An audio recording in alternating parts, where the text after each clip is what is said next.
Look, I'm not here to tell you to stop training hard after 40. That's the opposite of what this channel's about. But if you're still doing certain exercises the same way you did in your 20s, you're setting yourself up for chronic pain that'll take you out of the game completely. Now guys, by your 40s, significant wear has already happened under the surface. Research shows that degenerative disc changes typically start in your 30s to 40s, meaning your spinal discs lose fluid, height, and their ability to absorb shock. Rotator cuff disease affects a huge proportion of people over 40, and the prevalence only increases with age. And cartilage, osteoarthritis, and joint wear accelerate significantly after 40, which means high-impact, poorly controlled loads are way more likely to irritate joints that are already breaking down. In this video, I'm walking you through 5 exercises that you need to rethink or flat out stop if you're over 40. And more importantly, I'm giving you the smarter alternatives that'll build the same strength without grinding your joints into dust. All backed by physiotherapy research, biomechanics studies, and sports medicine guidelines. Let's start with the one that spine specialists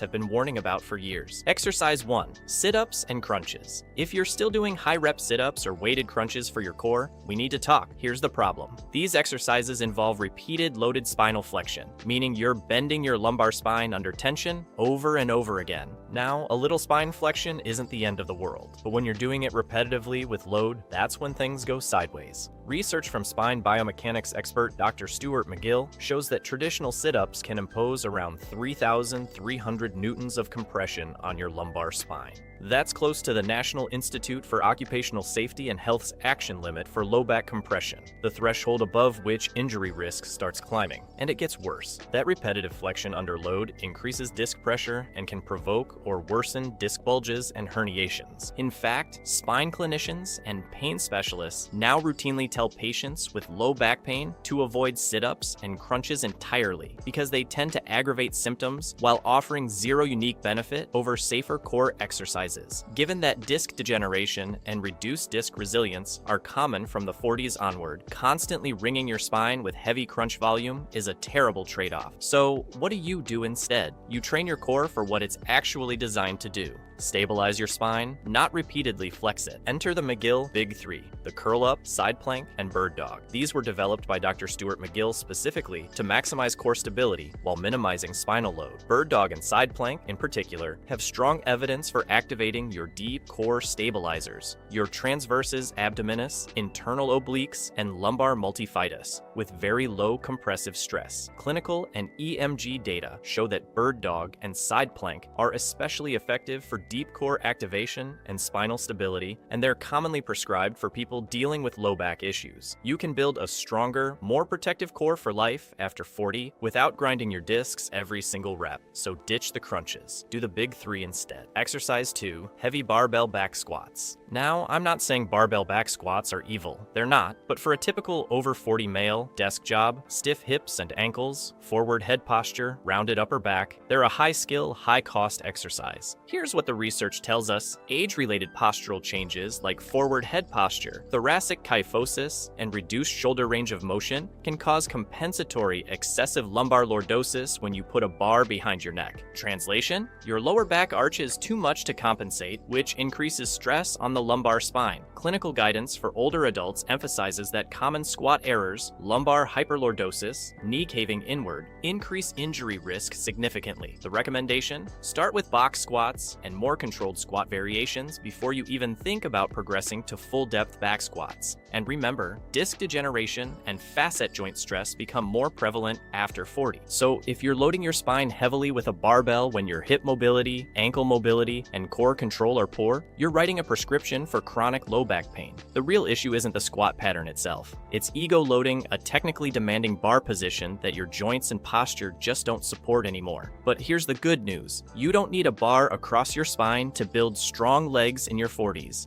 Goblet squats are your primary hero here. With the load held in front of your chest, goblet squats encourage a more upright torso. They're easier on your lower back, and they still heavily train your quads and glutes. Clinical and fitness sources specifically highlight goblet squats as easier on the spine and more natural for beginners and older adults, while still allowing you to progressively load as you get stronger. Coaches who work with people over 50 specifically promote goblet squats as a safer alternative to back squats because the forward load improves balance and reduces reduces the chance of you falling or losing position under the bar. You can also use box squats to reduce range of motion demands and lower peak spinal loading. And closed chain exercises like the leg press are recommended in osteoarthritis literature as ways to strengthen your legs with more joint support and less unstable load through painful joints. Front-loaded goblet squats and box squats give you 90% of the strength benefit with a fraction of the back risk. That's a trade worth making. Alright, we're 2 exercises in. The next 2 are shoulder destroyers that most guys don't even realize they're doing wrong. If you've ever felt a pinch in the front of your shoulder during pull-downs or rows, what I'm about to show you is exactly why. Exercise 3.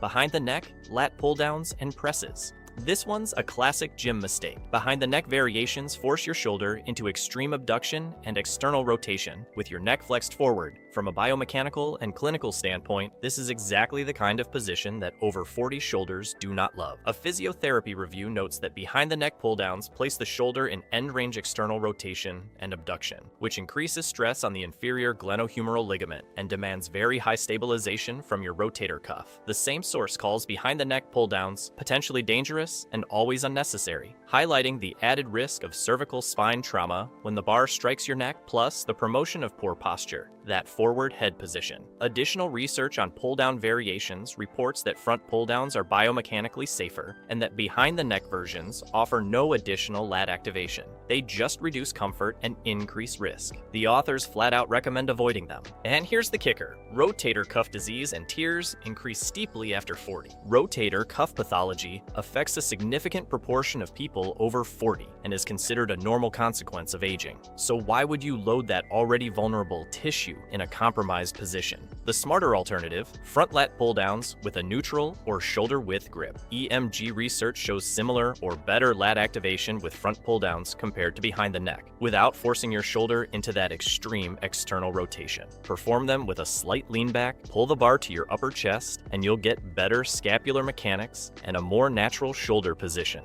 You can also do chest-supported rows and one-arm dumbbell rows. Rowing patterns strengthen your lats, rhomboids, and mid-traps while reducing load on your lumbar spine. Ideal if you're already spending a lot of time seated during the day. And if you still want overhead pressing, some research suggests pressing slightly in front of your body, about 30 degrees forward of the frontal plane, is more shoulder-friendly than strict out-to-the-side positions. Dumbbells or a landmine press allow neutral or semi-neutral grips, which are typically better tolerated in older shoulders. Bottom line, if you're over 40, your rotator cuff has already paid its dues. There's zero reason to jam it into the worst possible position just to pull a bar behind your neck when front pull-downs and rows build a bigger, stronger back with far less risk. Exercise 4. Heavy upright rows. The classic bodybuilding upright row, narrow grip, elbows flared high to your chest, combines internal rotation with abduction of your shoulder. Many clinicians consider this a classic impingement position. An osteopathic review notes that upright rows with a narrow grip put your humerus in internal rotation before elevation, which moves your shoulder into an impingement zone, where the supraspinatus tendon and bursae are repeatedly compressed under the acromion. Over time, this can lead to gradual rotator cuff and bursal irritation. The same source points out that heavy loading and poor posture further increase stress on the rotator cuff and biceps tendon. Now, there is more recent debate about how meaningful impingement as a concept actually is, and some sports physio groups argue upright rows can be fine in well-tolerated ranges. But for the average over 40 male lifter with existing shoulder wear and questionable technique, the risk-reward is still skewed. Given that rotator cuff tears and tendinopathy become way more common in people over 40, exercises that repeatedly load tissue in this compromised shoulder position are a poor long-term bet. So the smarter alternative, lateral raises and scaption raises. Dumbbell raises in the scapular plane, about 30 to 45 degrees forward from the frontal plane, are widely used in physiotherapy to strengthen your deltoids and rotator cuff with better subacromial space and more natural scapular motion. These can be progressed slowly in load, and you can limit the range to pain-free arcs. You should also be doing face pulls and external rotation work. Cable or band face pulls train your rear delts, mid-traps, and external rotators in a joint-friendly only way, and they're commonly used in shoulder rehab and prehab programs. Dedicated external rotation exercises, like side-lying external rotation or band external rotation at 0 to 45 degrees of abduction, help support your rotator cuff, which is absolutely critical in the over 40 shoulder. Here's how to frame it. Upright rows, load your shoulders in the exact position that physios test to provoke pain during an exam. Side raises and face pulls give you bigger shoulders without grinding your rotator cuff into the ground. Exercise 5. Heavy leg extensions to full lockout. The seated leg extension in an open kinetic chain where your feet aren't fixed isn't inherently bad. The issue is how most people do it. Heavy loads taken to near full extension, which is about 40 to 0 degrees of knee flexion.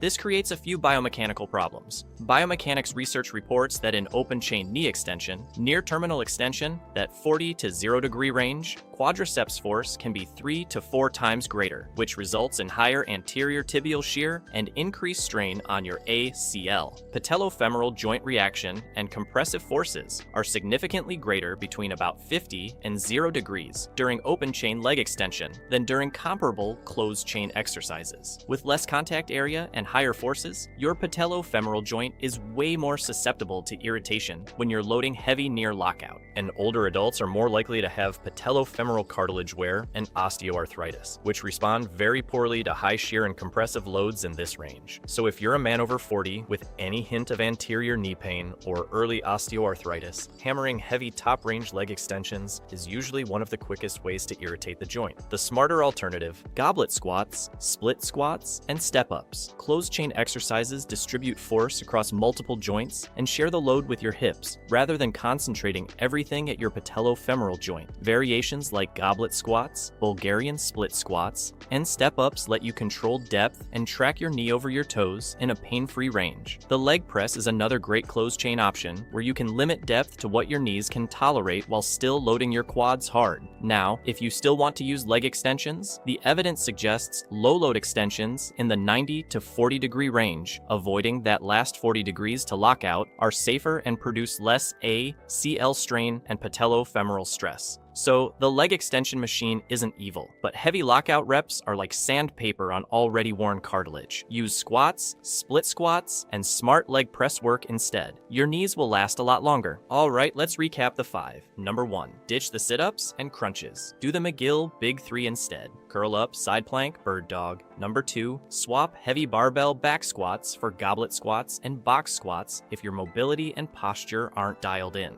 Number 3, stop doing behind the neck pull down and presses. Front pull-downs and rows are safer and just as effective. Number 4, replace heavy upright rows with lateral raises, scaption raises, and face pulls. And number 5, avoid heavy leg extensions to full lockout. Use closed chain exercises like goblet squats, split squats, and leg press instead. You don't have to stop training hard after 40. You just have to stop doing exercises that beat up your joints when there are smarter, safer options that build the same strength. Now, I want to hear from you. Which of these 5 are you still doing? Drop a comment and let me know which one you're swapping out first. And if you want a full mobility routine designed specifically for men over 40, check out the video I'm putting up next. It's all about keeping your hips and shoulders healthy so you can keep lifting for decades. I'll see you in the next one.